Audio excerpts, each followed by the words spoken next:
Martha Sees a Film. Don't worry, this Kodak expired in the 80s. I keep it around for prop purposes.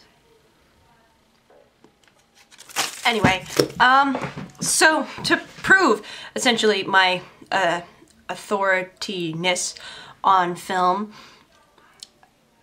mainly classic film actually, I would like to put forth my movie collection, which, let me just find it. I keep a lot of my discs on spools. So here's like a spool of DVDs. And I have about 400 or so in cases like this that are downstairs and have been coded according to number and who's in them and what they're called alphabetically. So I'm not going to bring those upstairs, but as to the ones that I haven't cataloged yet, there is this book of them, this big thing of DVDs, and a lot of these discs have like 3 or 4 movies on them because they can take up to 6 hours. And I have this one, too.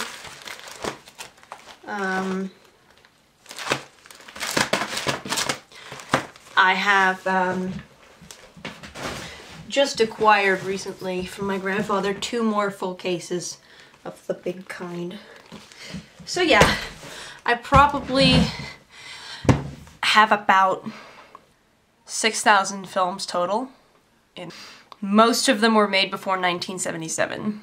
For this episode of Martha Sees a Film, this weekend was a busy one for me because I went and saw the Imaginarium of Dr. Parnasus in theaters, and I also saw Fantastic Mr. Fox, but I'll talk about the first one first. So, okay.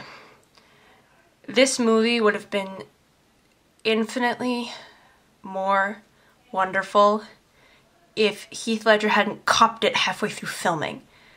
And not to make light of his death, because I am the biggest fan ever, you know, but it's just sort of starting to get to me and I have to make light of it a little bit to accept it.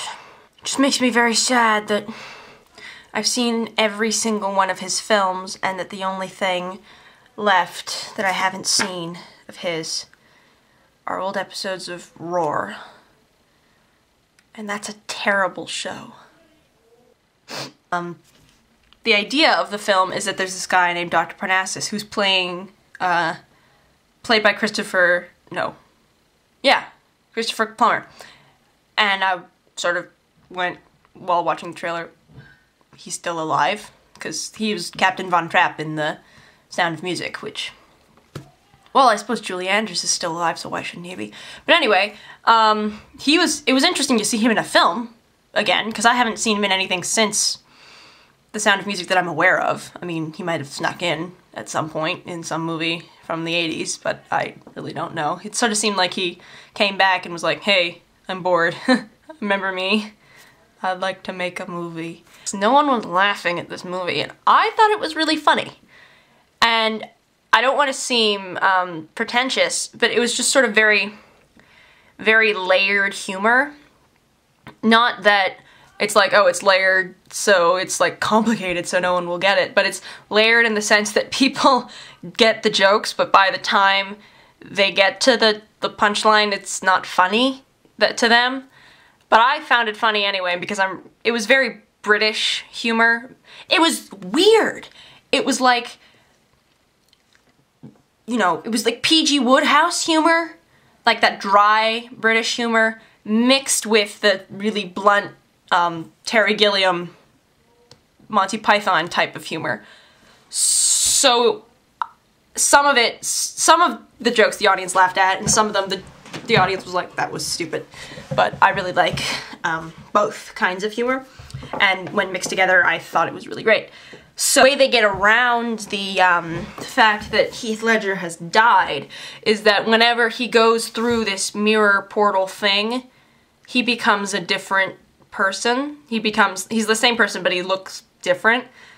And this is where it would have been so much better if they had just, like, left the character alone, and if Heath Ledger hadn't died, this would have been such a good movie. But if you consider that going into the film, which I did because I'm a huge fan, and I was really seeing it because, one, it looked kind of cool, and two, it looked, because it was Heath's last film, so I had to go see it. And, you can sort of see the script writers going, huh, he's dead? What do you mean he's dead?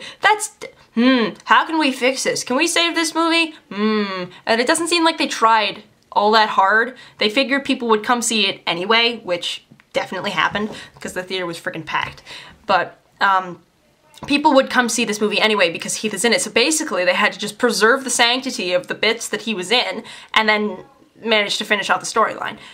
The film wasn't originally intended to be as ridiculous as it was because it never actually explains at all why Heath is turning into different people when he goes through the portal.